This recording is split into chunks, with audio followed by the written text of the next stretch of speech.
Welcome, everyone. Thanks so much for coming on a Saturday afternoon. I'm so excited. I was kind of in conversation with Malcolm when he was planning what to show during GI, and Ayesha's and Aqsa's work felt so special together. They're so distinct, but there was this overlap, and so it's really lovely to finally see the exhibition, and I'm so excited to be talking to you guys today. I'm Arpita. As Malcolm said, I've worked with Street Level in many capacities, exhibiting, but I'm also on the board, and I'm going to introduce the artists, and then Ayesha's going to start. So, introducing Ayesha. Ayesha is a West Midlands-based artist who works with photography and film. Her practice explores art as a catalyst for growth, healing, and social impact. She's exhibited nationally and internationally, receiving recognition from Magnum Photo, Portrait of Britain, and Decade of Change. Her major works include Motherland, which was made in Coventry as part of UK City of Culture, Leave a Light in My Room, that was shown at Icon, We Feed the UK, which was shown at Multi-Story and Guy Foundation, which is an ACE project to be involved in, and obviously The Backbone, which is also a photo book. The Backbone's been featured in the BBC and exhibited at the Saatchi Gallery and Royal Photographic Society, and we're so lucky to have it at Street Level. So should I pass it over? Thank you. Sounds good. Thanks, Arpita. Okay. So The Backbone is a photo book and also an exhibition. It was a book that was published by Grain Projects in Birmingham and designed in collaboration with a designer called Chris Nefaitu. And it basically uses a condition called idiopathic scoliosis to look at the historic neglect and erasure of the female body within healthcare and social systems. So scoliosis is a condition which starts around puberty, and this type of scoliosis, which I explore in this exhibition, is called idiopathic, which basically means no known cause. So this work started around 2012 in my final project at university, and during this time I was interested in the way women are portrayed in fashion imagery, advertising, commercial imagery, and how that has a real impact on women in society, with a particular focus on the representation of Black women and the connotations which are repeated in fashion and commercial and advertising imagery.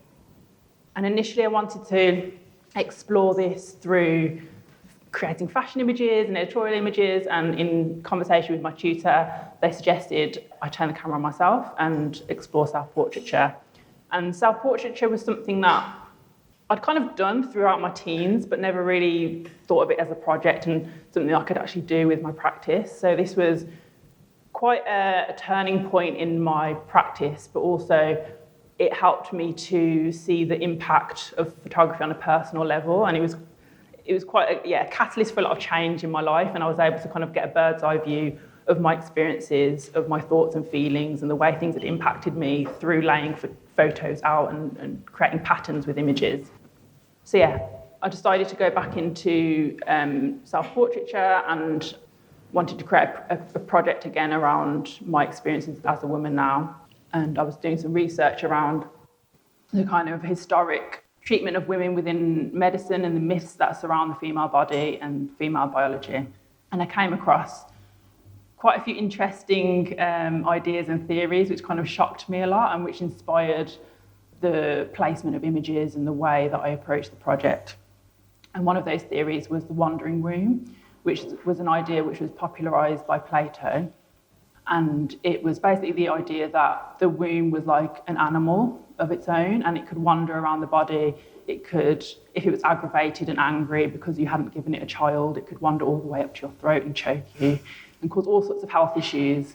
And the treatment for this was you could fumigate the womb with horrible putrid smells to entice it back into place, or you could give it what it wanted, which was a child. And I was just mind blown by this, but then also thinking about how we haven't really come that far. I know it sounds wild, but we haven't really come that far from this time. And a lot of women are still prescribed birth control for all sorts of health issues, rather than looking at the female anatomy and biology and hormones as a holistic system. So I think the foundation of The Backbone, as I've come to the end of it, and what I was trying to say with the work was this idea of imbalance. There's like a spectrum of like masculine and feminine, and we tend to value one end of the spectrum over the other. So masculine and feminine, action and rest, logic and intuition, the material and the spiritual, the physical over the emotional, and the outward expression over the inward expression. And with the backbone, I kind of ask, what is the sweet spot between these two ends of the spectrum? And can that sweet spot be found within medical healthcare settings as well? Can we treat scoliosis in a clinical, logical and practical, physical way, but can we also look after our mental health and our emotional health and try and explore why these conditions happen in the first place and how to manage the imbalances going on in our own body, but also socially as well, the imbalances in just valuing the masculine and the male way of doing things and how the male body works, but also knowing that the female body is complex and chaotic and it's non-linear and it is going to be a bit more difficult to include in clinical trials, but can we find a way to do that? And then the next stage of this exhibition, it will be shown at New Art Gallery Warsaw in 2027. So that's the next phase of this. And that's it. That's me done. Thank you.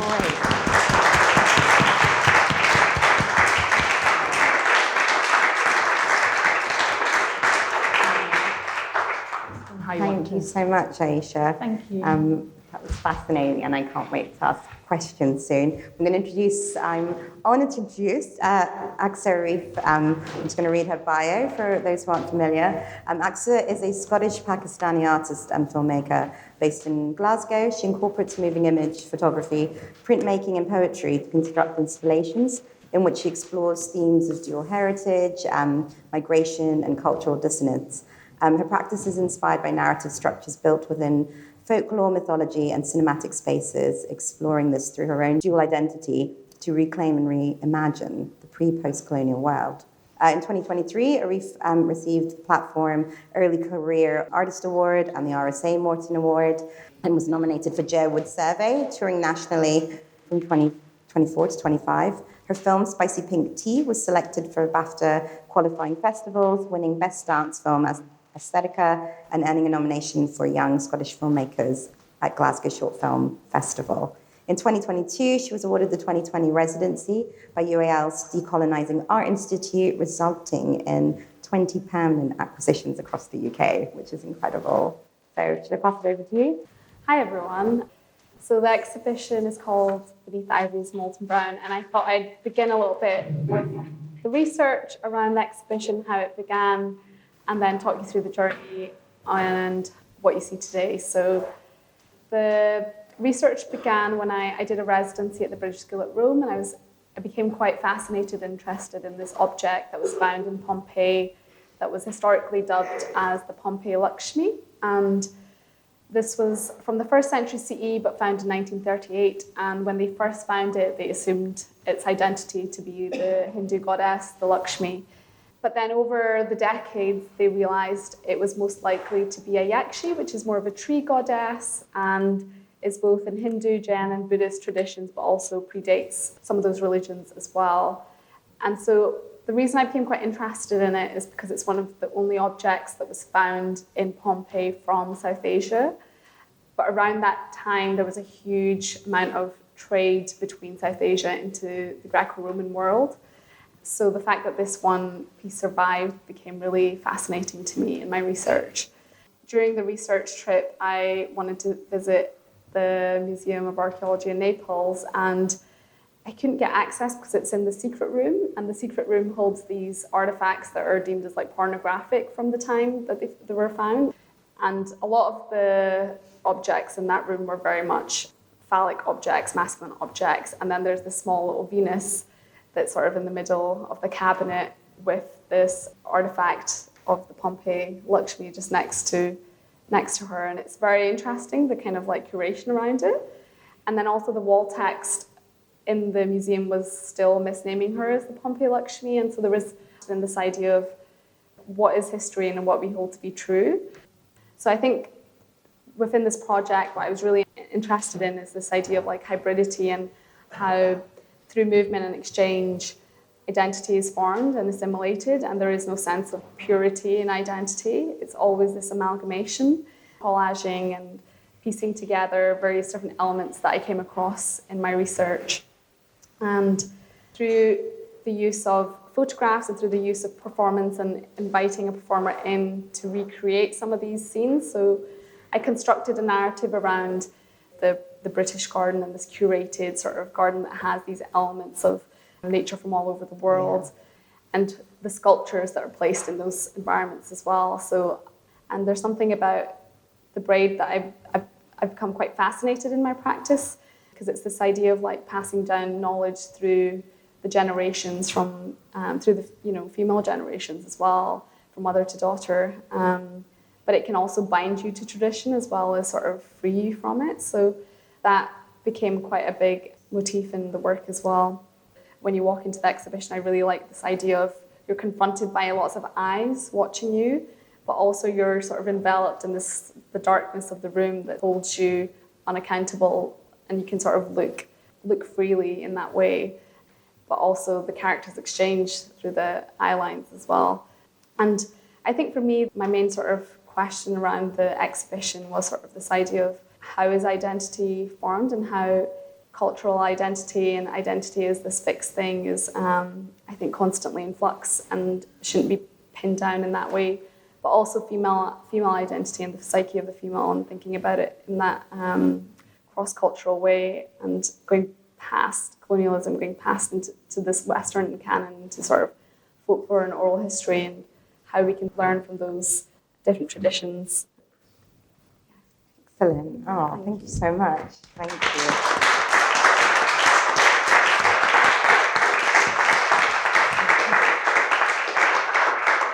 Thank you so much for those insights.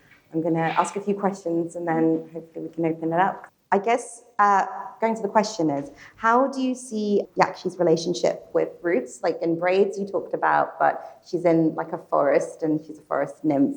But can you talk a little bit about, just sort of in Pink Tea and in Raindrops Rani, you've kind of worked with the braids and cultural motifs. There's like a lot of kitsch. Talk a little bit about your use of that.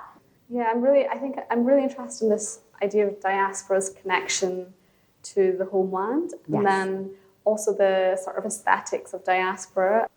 The moment that you move to a new place, your family become this time capsule of that moment, and you don't progress in some ways to your heritage past that moment. So a lot of fashion is quite from the 90s. If you go back to like Pakistan or India, it's like moved on by generations. And so I became quite interested in the overall aesthetic of Pakistani and South Asian diaspora and their connections back to the homeland, being through media, family, histories. Also this, the sort of connection to the braids has happened for a few different projects now, but especially in Raindrops of Rani and this project, the braids, I think, symbolize this element of the maternal passing down of knowledge, how to navigate yourself through life, basically, all held through like this moment of oiling the hair or braiding the hair and self-care and all of these elements. And also this idea of the braid is this like constricted, tidy woman, but also when it's loose, what happens, and the wildness of that. So next, moving on to Ayesha, I was really drawn to this black and white image. The stitches, the plasters, the women's locks, it's just a really powerful combination. And it made me think of Man Ray's Ingrid, the violin. Have you seen the image? Yeah. And this long history of representing the female back as something to be viewed, aestheticized through the male gaze. For me, this image as a woman, it feels so much more layered. I'm thinking about medical research, care, the history of medicine in relation to Black and brown women, women's bodies, but also about the way women's bodies have been exposed, eroticized, and exoticized in art. I mean, when I look at this, it feels more like about agency and power. Like it's a very powerful image, but it's also very fragile. But there's this reclamation that happens like in both bodies of work. But when you're thinking about making this body of work, you're also thinking about the history of female art. I guess you talked about like 90s imagery, but were you going back, thinking about that and the male gaze? Was that in your mind, or was it, I guess it must have? Yeah, it was definitely an inspiration, especially with this series here as well, and kind of thinking about sculptures and the perfect body and the perfect back, and how to play with that in this context as well, and wanting to show wonky backs and wonky bodies, and we're all wonky in some way. So that was important to me. And I think going back to imperfection as well, and like the foundation of this work was looking at the way women's bodies are portrayed in commercial and fashion imagery, and it's within everything, like within the whole of society, and being a man's world, and this kind of gaze and the pressure that's on women, and it's so ingrained within everything we do in every part of society. And the name, the backbone as well, like the backbone of society, and that's kind of what inspired all of this as well. And like you say, taking back that power and back that gaze, and photographing myself and photographing other women where I relate to their experience. We're in the same community, we have the similar experiences, rather than having someone who's outside of that experience, aka a man, taking photographs of the female body. Then thank you so much. Thank you so much, Arpita. No, it's just really, really lovely hearing you guys talk about it, and I think it's given us so much to think about, and I want to see the work again. I think just getting more of your insights. So thank you so much, and thanks to you guys.